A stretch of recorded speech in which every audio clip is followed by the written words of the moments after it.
تو قادر و مطلق ہے مگر تیرے جہاں میں ہے تلخ بہت بندۂ مزدور کی اوقات۔ کب ڈوبے گا سرمایۂ پرستی کا سفید، دنیا ہے تیری منتظر اے روز مکافات۔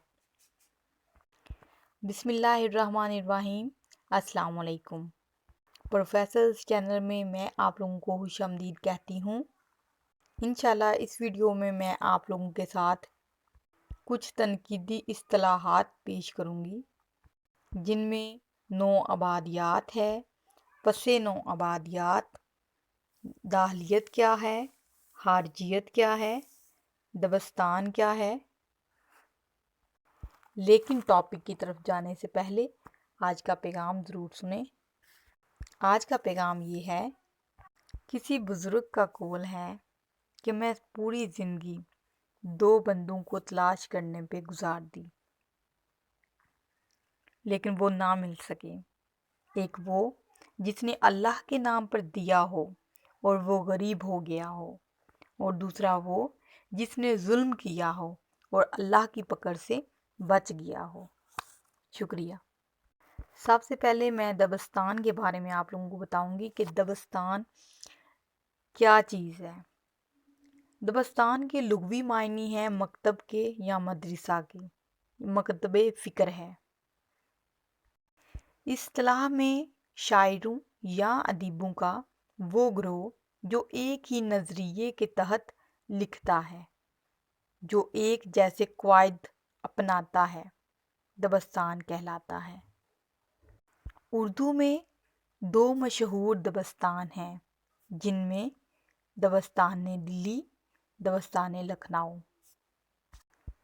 ان اصطلاحات کا ذکر ڈاکٹر عبدالسلام ندوی نے اپنی شعر الہند میں اس چیز کا ذکر کیا ہے۔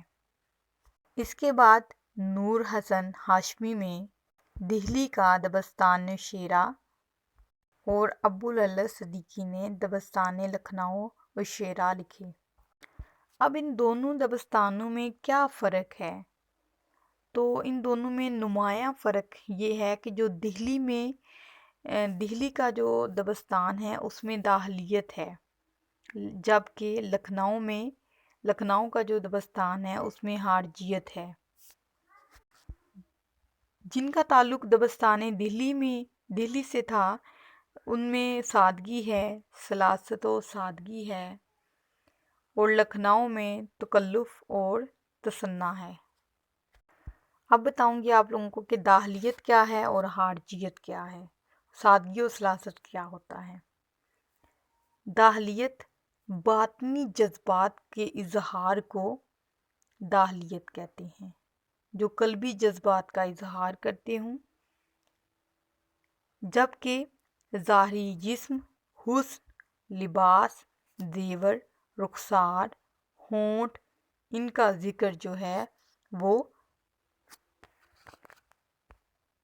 خارجیت ہے۔ اب سادگی اور سلاست کیا ہے؟ ایسے الفاظ کا استعمال جن سے زبان مانوس اور کان آشنا ہوں، وہ سادگی اور سلاست کہلاتے ہیں، اور جن میں مشکل پسندی جو ہے وہ نہ استعمال کی گئی ہو، جبکہ مشکل الفاظ کا چناؤ کرنا یہ تصنع اور بناوٹ کو پیدا کرتا ہے۔ سیف انداز بیاں رنگ بدل دیتا ہے، سیف انداز بیاں رنگ بدل دیتا ہے، ورنہ دنیا میں کوئی نئی بات نہیں۔ یہ سیف الدین سیف کا شعر تھا، یعنی دنیا میں وہی باتیں جاری و ساری رہیں گی، لیکن ہر جو آنے والا ہوگا اس کا انداز جو ہے وہ تبدیل ہوگا، بات وہی رہے گی، وہ اپنے رنگ ڈھنگ سے بات کو تبدیل کرے گا، لیکن بات جو بنیادی طور پہ بات جو ہے وہ سیم وہی رہے گی۔ اب ہم آتے ہیں نو آبادیات۔ نو آبادیات کیا ہے؟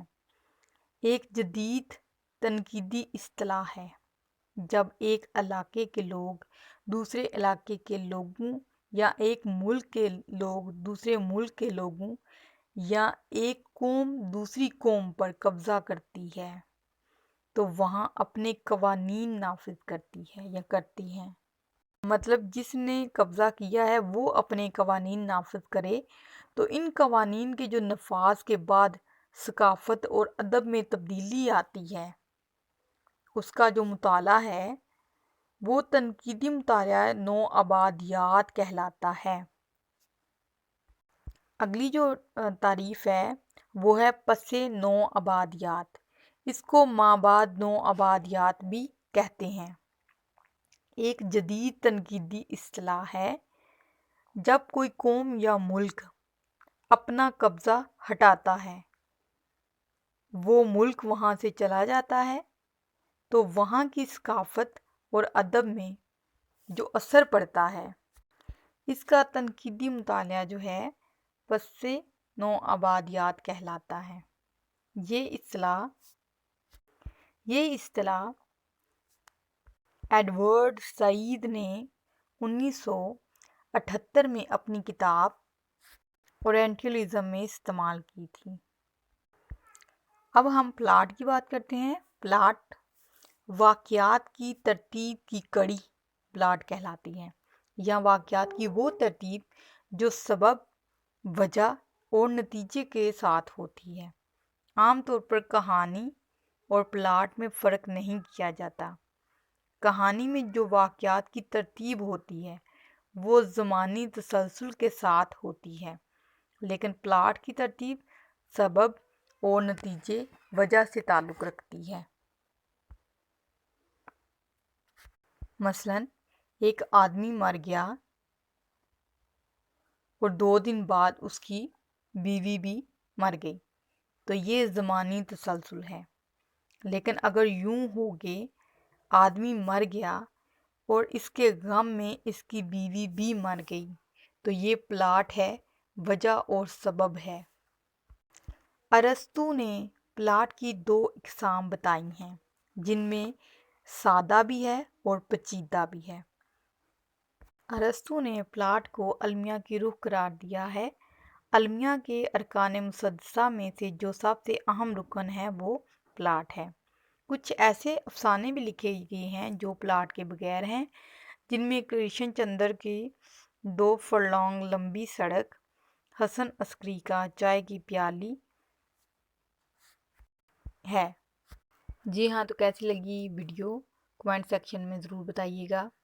ویڈیو کو لائک کر دیں اور شیئر کر دیں، چینل کو سبسکرائب کر دیں تاکہ ہماری آنے والی ہر ویڈیو آپ تک بآسانی پہنچ سکے اور آپ ایسے قیمتی مواد سے فائدہ اٹھا سکیں۔ اپنا اور اپنے پیاروں کا بہت سا خیال رکھیں۔ اللہ حافظ۔